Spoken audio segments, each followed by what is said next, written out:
Good morning, dear parents. How are you all? So, today this video is for you parents. जैसा कि आप सबकी query थी कि बच्चों को हिंदी में सीक्वेंस नहीं आ रहा है वर्णमाला का। बच्चों को सीक्वेंस सीखने की ज़रूरत नहीं है पेरेंट्स। बच्चों को सिर्फ उनकी व्यंजनों की फॉर्मेशन और उसका सही उच्चारण आना चाहिए, मीन्स उसकी सही प्रोनाउंसिएशन आनी चाहिए। जब बच्चे स्कूल में आते हैं तो ये रेगुलर ड्रिल होती है जिससे बच्चों को फॉर्मेशन भी आ जाती है और सही उच्चारण भी आ जाता है, मीन्स प्रोनाउंसिएशन भी आ जाती है।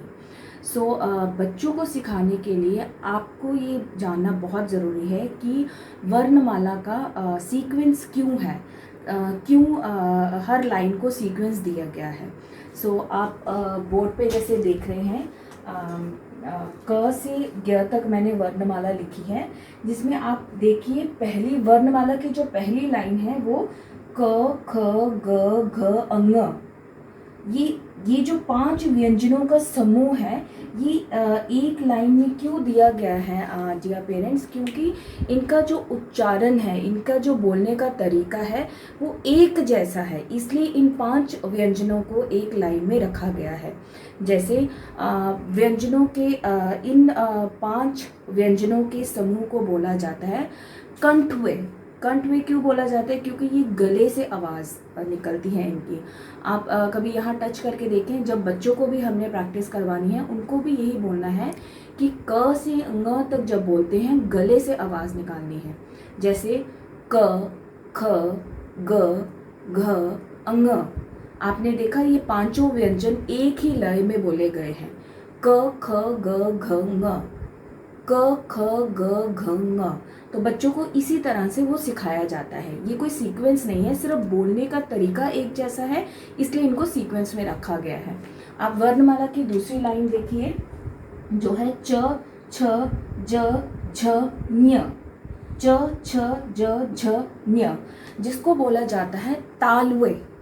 5 व्यंजनों के इस समूह को, दूसरी लाइन के जो 5 व्यंजन हैं उनके समूह को बोला जाता है तालवे। तालवे क्यों बोला जाता है? अब एक टर्म है हिंदी में जिसको तालू बोलते हैं, मीन्स पैलेट, जो हमारा रूफ होता है माउथ का। आप कभी देखो तो हमारी टंग उसको टच करती है, जैसे च छ ज झ ञ। तो आपने देखा होगा कि हमारी जो टंग के मोमेंट है वो तालू को टच करती है, इसलिए ये 5 व्यंजन एक समूह में रखे गए हैं। हमारी वर्णमाला की तीसरी लाइन है ट ठ ड ढ अण।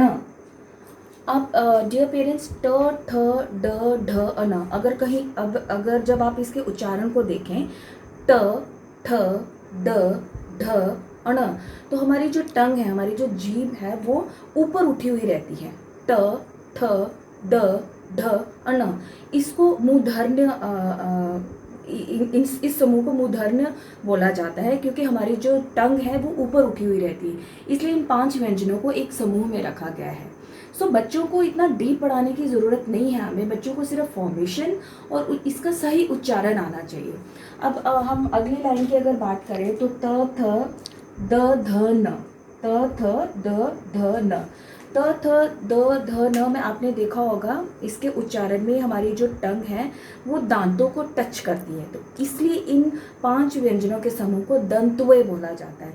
देखिए त थ द ध न, हमारी जो टंग है वो काट रही है, हमारे जो दांत है वो हमारी टंग को काटते हैं इन 5 व्यंजनों के उच्चारण के लिए, त थ द ध न।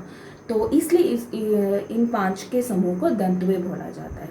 नेक्स्ट लाइन अगर आप देखें तो प फ ब भ म, प फ ब भ म, इन व्यंजनों के समूह को बोला जाता है ओष्ठ वे। मीन्स आपने देखा होगा कि हमारे दोनों लिप्स ज्वाइन हुए हैं इसके उच्चारण में, इसकी प्रोनाउंसिएशन में, प फ ब भ म। तो इस तरह से हमने बच्चों को भी सिखाना है। जब बच्चे यहाँ तक पहुँचेंगे उनको यही सिखाना है कि इन 5 व्यंजनों के उच्चारण के लिए, प्रोनाउंसिएशन के लिए लिप्स को ज्वाइन करना है।